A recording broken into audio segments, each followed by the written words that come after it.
Abra sua Bíblia no Salmo 33. Eu quero ler o versículo 12. Mas para chegar no versículo 12, para não ficar sem contexto, eu vou ler a partir do primeiro versículo. E os irmãos acompanham comigo na versão que você tem. Diz assim: regozijai-vos no Senhor, vós justos, pois aos retos convém o louvor. Louvai ao Senhor com a harpa, cantai a Ele com saltério e com instrumento de 10 cordas. Cantai um cântico novo, tocai bem com júbilo, porque a palavra do Senhor é reta, e todas as suas obras são fiéis. Ele ama a justiça, ama o juízo, porque a terra está cheia da bondade do Senhor. Pela palavra do Senhor foram feitos os céus, e todo o exército deles, pelo espírito da sua boca. Ele ajunta as águas do mar como um montão, põe os abismos em depósitos. Tema toda a terra ao Senhor, temam-no todos os moradores do mundo, porque falou e foi feito, mandou e logo apareceu. O Senhor desfaz o conselho dos gentios, quebranta os intentos dos povos. O conselho do Senhor permanece para sempre, os intentos do seu coração de geração em geração. Bem-aventurada é a nação cujo Deus é o Senhor, e o povo ao qual escolheu para a sua herança. O Senhor olha desde os céus e está vendo todos os filhos dos homens. Oh Deus, é tão importante saber que o Senhor olha do céu e vê todos os filhos dos homens. Deus me vê, Deus te vê, Deus nos vê.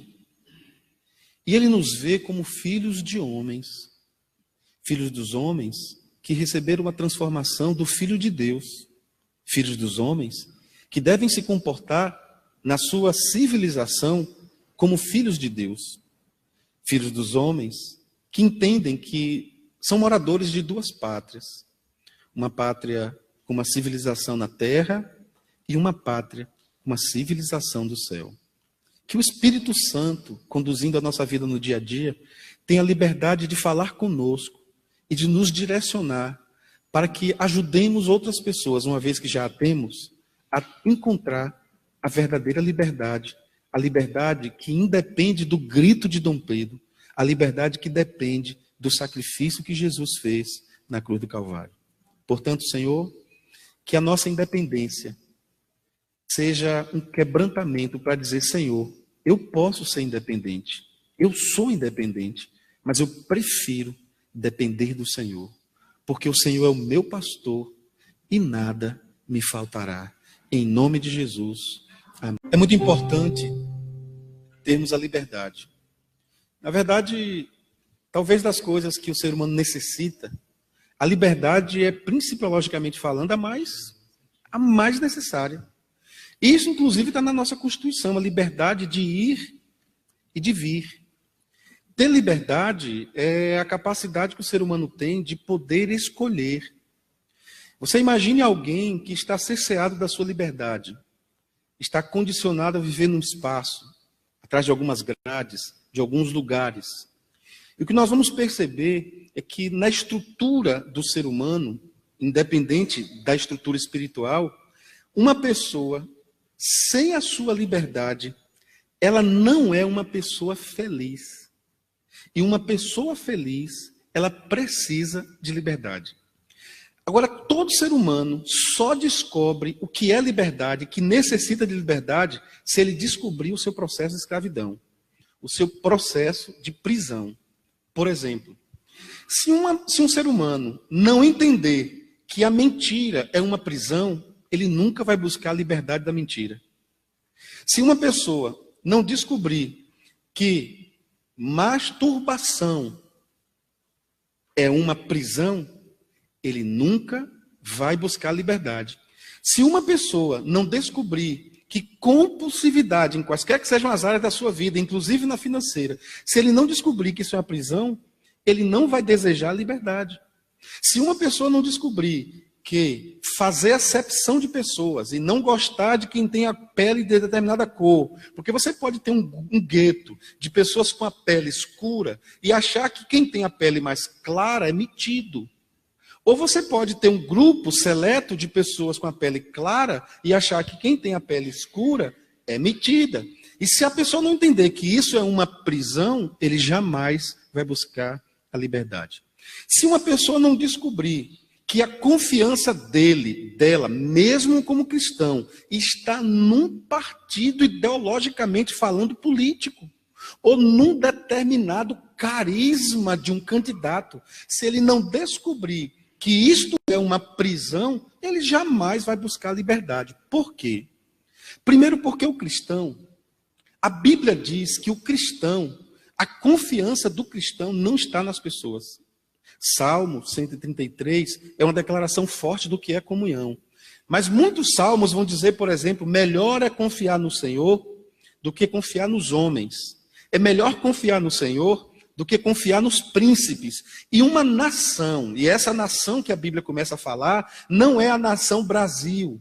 A primeira nação que o salmista está falando é a nação dos santos, dos salvos. E quando nós temos consciência que nós somos uma nação de santos, de salvos, nós nos importamos com aqueles que entendemos que ainda não têm essa salvação. Por quê? Porque o culto que eu presto a Deus, ele passa a ser um culto cívico, se eu tiver uma civilidade com Deus, e saindo da presença de Deus, eu tenho uma civilidade com o meu próximo. O culto público, ele é a expressão daquilo que está dentro de mim. Por isso que Deus orientou os seus servos em todas as épocas, em todas as igrejas, em todos os lugares, que amássemos a Deus sobre todas as coisas e amássemos ao próximo como a nós mesmos. A Bíblia quer nos orientar que se eu quiser viver uma vida liberta, eu preciso ter um amor incomparável, incomensurável, intransponível por Deus. Deus deve ser meu grande amor. O meu grande amor é Deus. Se eu coloco concorrência no meu amor ao amor de outras coisas, o meu amor para com Deus, se eu coloco concorrências, eu começo a me tornar um prisioneiro das minhas paixões. Se a minha confiança, porque eu amo a Deus e eu confio em Deus, e porque amo a Deus e confio em Deus, eu começo a colocar minha confiança em Deus e mais em. Eu coloco a confiança em Deus e na minha aposentadoria. Eu coloco a confiança em Deus e no meu comércio. Eu coloco a confiança em Deus e no meu concurso. Eu coloco a confiança em Deus nas minhas amizades, no meu network. Então eu começo a me tornar um prisioneiro das minhas esperanças. Então, se eu não tiver liberdade para escolher o único lugar que eu coloco a minha confiança, eu vou ser um prisioneiro. Há pessoas que amam a Deus, mas elas não ficam sem um cafezinho. É só uma linguagem metafórica. Pastor, no dia que eu não tomo café, pastor, minha mão fica tremendo. É mesmo, minha irmã? É. Ah, pastor, por incrível que pareça, quando eu não tomo um café, até meu pente quente não fica muito bonito, pastor, só precisa ver. Por quê? Há pessoas que elas condicionaram a sua mente a ter o café diário. Sem café, desequilíbrio. Você já pensou, irmão, se estruturássemos a nossa vida colocando Deus em primeiro lugar? Buscai, pois, em primeiro lugar o reino de Deus, a sua justiça, e todas as demais coisas vos serão acrescentadas. Observe que ele diz, coloque a Deus em primeiro lugar. Há pessoas que eles estão tabulando, e eu acho a estrutura dessa tabulação, eu acho um pouco infantil, teologicamente falando. Então, há pessoas que estruturaram uma tabulação. Primeiro lugar vem Deus, vocês lembram disso? Primeiro lugar vem Deus. Segundo lugar vem trabalho. Terceiro lugar vem família. Quarto lugar, igreja. Há pessoas que fizeram uma outra tabulação. Primeiro lugar, Deus. Segundo lugar, família. Terceiro lugar, trabalho. Quarto lugar, igreja. Há pessoas que fizeram uma outra tabulação. Primeiro lugar, Deus. Segundo lugar, o trabalho. Terceiro lugar, a igreja. E quarto lugar, a família. Irmãos, quando nós vamos colocar Deus em primeiro lugar, você coloca Deus em primeiro lugar, Deus em segundo lugar, Deus em terceiro lugar, Deus em último lugar, porque Deus é primeiro, Ele é alfa e ômega. Então nós vamos entender que se eu colocar em primeiro lugar, Ele vai ser em primeiro lugar no trabalho. Eu estou no trabalho, Deus em primeiro lugar no trabalho. E eu estou pensando na família, Deus em primeiro lugar na família. E eu estou pensando na igreja, Deus em primeiro lugar na igreja. E eu estou pensando mais em quê? Tudo que eu vou pensar, eu vou estruturar a minha fé para colocar Deus em primeiro lugar. Porque em primeiro lugar eu coloco Deus. E em segundo lugar eu coloco Deus em todas as demais coisas que eu fizer. Eu coloco Deus como esperança da minha vida. Amém, meus irmãos? Então a Bíblia está dizendo o seguinte: feliz é a nação. Nós somos uma nação de gente que confia em Deus. Feliz é a nação cujo Deus é o Senhor. Eu peguei alguns versículos aqui para a gente ler rapidinho. Primeiro nós vamos lá em Gálatas, capítulo 5, verso 1. Os meninos vão projetar para ganharmos tempo. Gálatas, capítulo 5, versículo 1. Gálatas 5, 1. Olha que texto forte. Estai, pois, firmes na liberdade com que Cristo nos libertou. Observe bem nesse culto cívico, nesse culto onde o grito de liberdade brada da cruz do Calvário, para que você saiba que nada mais nessa vida pode lhe aprisionar. Você só é prisioneiro da sua própria consciência, porque não há no inferno nenhuma força ou demônio que possa lhe aprisionar sem a sua permissão. Por quê? Porque você é livre em Cristo Jesus. Diga amém.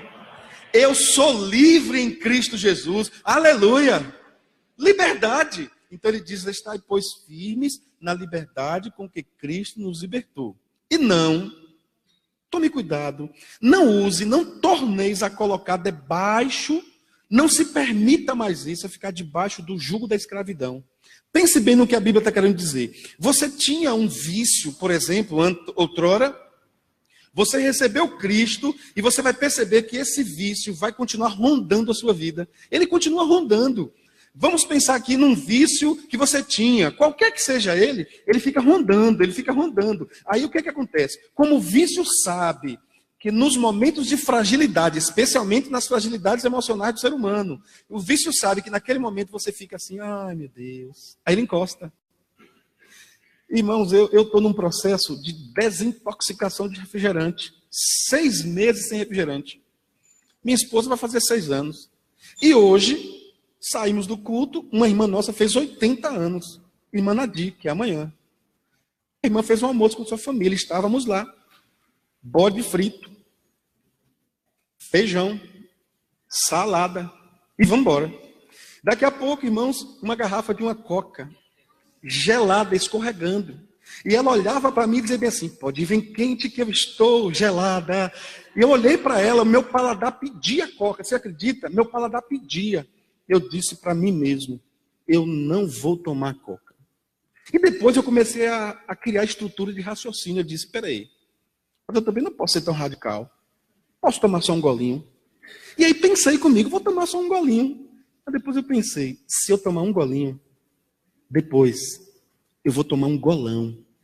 Sabe por quê, irmãos? Porque o processo de libertação é assim. Se você quiser vencer o golão, você primeiro precisa vencer o golinho. Há muitos golinhos em nossa vida, abrindo portas para os golões. Quer um conselho? Lute mais contra os golinhos. Porque se você conseguir vencer os golinhos, Deus vai trabalhar profundamente na sua vida e os golões jamais imperarão na sua vida. Amém, meus irmãos?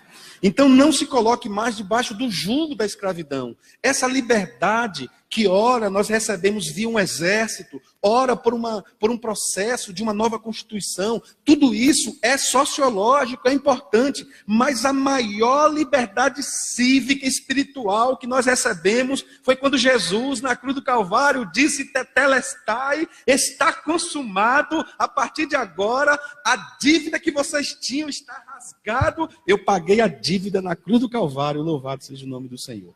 Vamos ver outro texto que eu já até citei, João capítulo 8, verso 36. Eu citei 35 e 36, nós vamos ler. Então, a felicidade de uma nação, eu creio que está na estrutura espiritual que ela busca. Queridos irmãos, enquanto o irmão acha ali, João 8, 35, 36, ali, vamos juntos. Ora, o servo não fica para sempre em casa, o filho fica para sempre. Se, pois, o filho vos libertar... Então, se alguma coisa na sua vida, porque observe bem, é importante instruir até mesmo os mais novos na fé. Há um tipo de libertação que acontece quando você recebe Jesus. Está pegando aí? Recebeu Jesus, acontece um movimento espiritual. A sua dívida espiritual é rasgada. Esse movimento nós chamamos de salvação. Salvação é uma coisa, libertação é outra. Se o Filho vos libertar da sua mentalidade do pecado, você agora está na luz. Amém? Mas você pode vir para a luz e ter desejos que ainda são desejos que não agradam o coração de Deus. Ter determinados comportamentos delitosos que não agradam o coração de Deus. Então eu preciso pegar essa palavra e trazer para a minha vida como um culto cívico diante de uma sociedade que clama por um homem diferente, como um soldado do exército de Deus, diz: Senhor, eu já tenho a salvação eterna, mas nessa área da minha vida, o filho não conseguiu me libertar ainda. Por quê? Porque o filho não tem força para me libertar? Não, porque nessa área eu não estou dando espaço. Aí você fala: Senhor, nessa área eu preciso de libertação. Ô Filho de Deus, ô Cristo Jesus, me liberta nessa área. Pensou bem, irmão, no que eu estou te dizendo? Há áreas em nossa vida que precisam de um grito de guerra, de uma autorização de um guerreiro ou de uma guerreira, para dizer: desta área eu vou me libertar, porque eu já tenho a libertação eterna, agora eu preciso da libertação localizada. Irmãos, há pessoas que elas têm Jesus, mas elas não levam a sério o processo de libertação, porque o processo de libertação ele precisa ser muito bem feito. Porque assim, quem está em Cristo é nova criatura. As coisas velhas já passaram.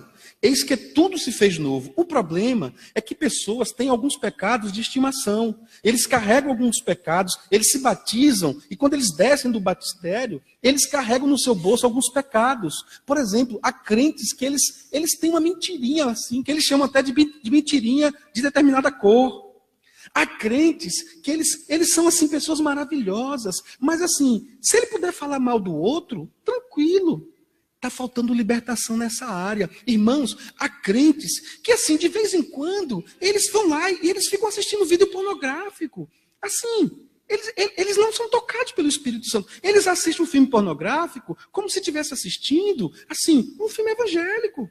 E ele fecha o smartphone dele e ele vem para a igreja normalmente, ele canta aqui, tranquilo, como se nada tivesse acontecendo. Eu quero te dizer que você precisa de libertação. Tem pessoas, irmãos, que eles andam pela rua com um olhar sensual. Eles olham para as mulheres, desejando as mulheres. E eles não entenderam ainda que o olhar dele precisa passar pelo colírio de Deus. Há mulheres, que não é maldade delas não, mas elas têm um corpo bonito. E elas andam na igreja muito compostas. Elas são crentes na igreja, assim, bem comportadas. Mas lá na sociedade, elas continuam sendo crentes. Mas assim, elas usam uma sainha assim, que mostra mais a coxa do que outra coisa. Elas usam os decotes. Quando ela passa na rua, o cara não sabe se ela é crente ou se ela não é crente. Porque o corpo dela chama mais atenção do que qualquer outra coisa. Você precisa de libertação. Há pessoas que eles compram demais. Compram sem ter condição de pagar. E aí, eles se enrolam todo, e cartão de crédito, toma dinheiro emprestado a um, toma dinheiro emprestado a outro. É todo enrolado. E sabe o que acontece, irmãos? Eles não têm prazer e não têm coragem de lutar contra. São pessoas que não são dizimistas. São pessoas que vivem uma angústia na alma. Por quê? Porque precisa de libertação. Conhecereis a verdade e a verdade vos libertará. E eu estou falando a começar daqui, irmãos. É geralmente daqui, mas do coral para cá, todos nós precisamos disso. Vamos ver outro texto? Salmo 119, verso 45. Eu acho esse texto muito profundo. Então, a liberdade de uma nação começa com a soberania de Deus. Salmo 119, olha que esse texto está falando de movimento. Esse é o maior salmo da Bíblia. Salmos com maior quantidade de capítulos. Eu não sei se vocês já te disseram, os primeiros 5 livros da Bíblia é chamado de Pentateuco, são 5 livros. Para cada um dos livros do Pentateuco, ter uma espécie de ponte, porque são 5 livros de Salmos divididos em grupos. Então, 5 livros iniciais do Pentateuco, 5 livros dos Salmos para fazer ponte com esses 5 livros do Pentateuco. O Salmo 119 diz assim, 45, e andarei em liberdade. Por quê? Vamos ler bem bonito para o pessoal da internet ouvir, que está lá em Miami, em São Paulo, Rio. Vamos dizer bem bonito. E andarei em liberdade, pois busco os teus preceitos. Há uma versão que diz, andarei em liberdade, pois busco a tua palavra. Busco as tuas palavras. Então, se eu quiser ter uma vida de liberdade, eu preciso me perguntar todos os dias, o que é que a Bíblia diz? Então, vou encerrar essa minha fala dizendo, feliz é a nação cujo Deus é o Senhor. Vamos repetir? Feliz é a nação cujo Deus é o Senhor. Traduzindo em miúdos, como dizia a vovó, feliz é a nação que conhece e pratica a palavra de Deus. Vamos repetir? Feliz é a nação que conhece e pratica a palavra de Deus. Isaías 48, seca-se a folha, murcha a erva, mas a palavra do Senhor permanece. Glória a Deus. Feliz é a nação cujo homem e a mulher anda no caminho do Senhor e não anda na roda dos escarnecedores. Vamos dizer, feliz é a nação cujo homem ou a mulher anda nos caminhos do Senhor e não anda na roda dos escarnecedores. Salmo 1 diz, bem-aventurado o homem que não anda, nem se detém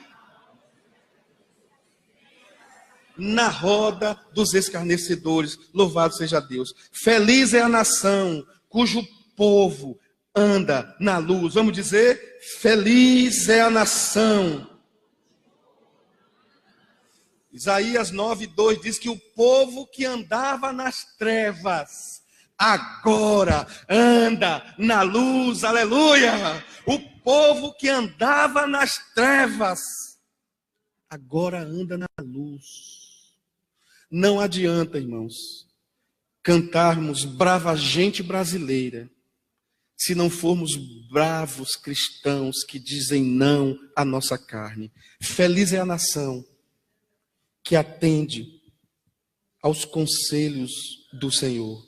Feliz é a nação cuja juventude olha para Deus. Vamos repetir? Feliz é a nação. Eclesiastes 12:1 diz, lembra-te do teu Criador nos dias da tua mocidade, antes que venham os dias maus, onde você vai olhar e vai dizer, não tenho neles contentamento. Feliz é a nação cujos pais instruem os seus filhos. Vamos repetir? Feliz é a nação cujos pais instruem os seus filhos. Provérbios 22:6 diz, ensina, instrui o caminho que a criança deve andar, porque jamais se desviará dele. Feliz é a nação que ama a Deus, que ama o próximo e que ama a ti mesmo. Vamos orar, dizer isso? Feliz é a nação que ama a Deus, que ama o próximo e que ama a si mesmo. Eu faço questão de ler com os irmãos 1 de João, capítulo 4, verso 8.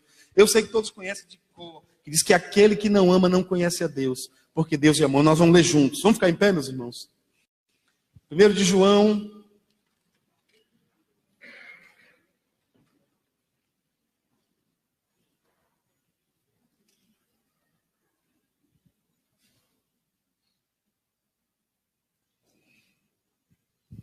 vamos ler juntos? Aquele que não ama, porque Deus é amor. Aquele que não ama não conhece a Deus. Por quê? Porque Deus é amor. Se você não ama, você não conhece a Deus. Por quê? porque Deus é amor. Nós vamos orar nesse momento, meus irmãos. Nós vamos pedir a Deus que tenha misericórdia de nós. Eu confesso a você que não sei o porquê você veio aqui hoje. Ah, pastor, eu vim para aqui porque eu sou membro, porque eu sou congregado, porque me chamaram, porque estou vindo, porque estou gostando, porque minha internet está boa, eu tenho o canal da igreja, estou entrando. Eu não estou falando disso. Eu estou falando de motivação intrínseca. Feche os seus olhos, baixe a sua cabeça. Não sei qual tem sido a motivação do seu coração. Pela manhã nós cantamos um dos hinos que eu mais gosto. O hino que eu mais gosto do nosso cantor cristão é o 328. Ele fala algo tremendo. Ele fala que Deus dá ordem, inclusive, às águas, o mar. Mas um dos hinos que eu amo muito, que eu gosto muito, é o hino 323 ou 333, onde o Martim Lutero, pensando em vários tipos de prisões, ele começou a pensar que não há prisão que segure o homem que já foi liberto por Deus. Um homem liberto por Deus, ele não será prisioneiro de nada, nem ninguém. Um homem liberto por Deus, uma mulher liberta por Deus, não vai ser prisioneira de paixão, não vai ser prisioneira de partido político, não vai ser prisioneira de religião, de líderes religiosos. Uma pessoa liberta por Deus, ela encontrou a verdadeira liberdade, porque o castelo forte é o nosso Deus. Nós vamos orar, meus irmãos. Nós estamos em 40 dias de oração pela nação.